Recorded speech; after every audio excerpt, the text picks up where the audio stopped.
there's a lot of different types of technology that we can use, but you got a lot of data that's streaming in. And, the big thing to me is like, how do you centralize that and get that in one spot to where you can actually do something with it? And, both of us, we've all had conversations about, coaches getting a little bit overwhelmed with how much information comes in, and what some of the challenges are as far as trying to sort through that and make it usable. So Adam, I'm gonna kind of let you lead off. Like, how are you guys using this data to help drive results and performance, and how are the ways that you're using to actually organize that and get it in a systematic fashion? Right, yeah. With Catapult, what we've done is we've kind of divided and conquered a little bit because there's so much data that comes in. Mm-hmm. And we also kind of said, okay, with this, what kind of questions we answer? And so I think the biggest thing is trying to answer the questions that you feel are needed to be answered first. So from our standpoint with our program are we periodizing our practices so that they can get the best results on game days? Was our number one question. And then number two, are we either overworking them because of that or underworking them? And so those are probably our two main questions that we're trying to always answer.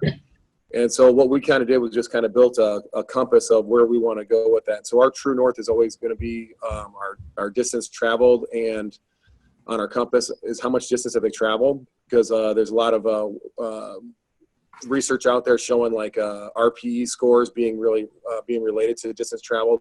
And then as we start to gain more knowledge with how the integrated session scores and going from an acute and a chronic body load would go, that's what we look at next and trying to get better with that. But like you're talking about, it takes some there's a lot of data there, so it takes some time getting used to those things, but we can all kind of understand distance traveled. And then with the other part of the data, like one of the other things that our athletic training staff is pretty concerned with wanting to know is, like with the run symmetry and the distance that they're covering, if we start to see some sort of injury coming up, is there something that we can do workload wise that we can modify so that we can get the injury to either progress so that they don't so they're not injured, so that we can like try to get them back to a full 100% sooner. Otherwise, is there something we need to cut back so that we don't increase the injury?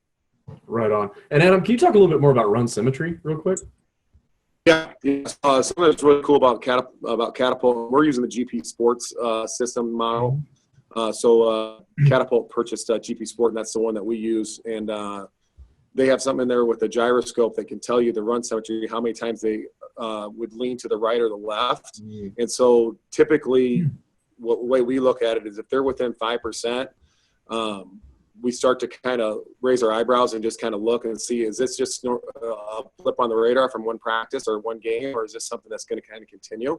And then if they get it up to 10% or above 10%, that's when we have that conversation. If our training staff hasn't already met with the kid, we kind of figure out whether or not, like where the injury is coming from. And we can kind of see that too before we even talk to them, because if it's change of direction, like if it's XL, decel, it's usually a growing type of issue. If it's any sort of linear speed that we see that they like hitting their thresholds on linear speed, then we typically know that it's probably going to be a quad or hamstring. Wow, that's impressive, man. And that's that's the things that we do a lot of field-based testing at the beginning of the year, just trying to find what those asymmetries might be and trying to draw those out. But to actually see it during game time and real life, and be able to capture that data to kind of quantify what you're qualitatively seeing, that's massive, man. That's that's kind of like game changer stuff. So it's got a lot more sophisticated since I started this about 20 years ago. So yeah, it's nuts. It is nuts. Very cool. And Jamie, so how are you guys using it?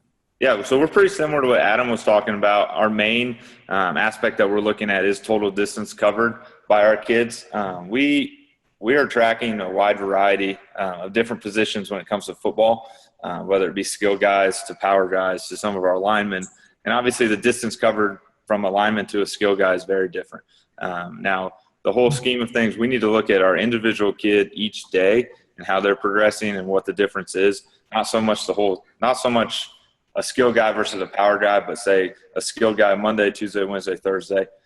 Don't just look at one day, but track the trends that maybe you're seeing in that kid. If he's real high one day, if he's real low one day, maybe we can give him a little bit more to work on the next day and kind of go from there. So total distance is a big key for us that we're working on.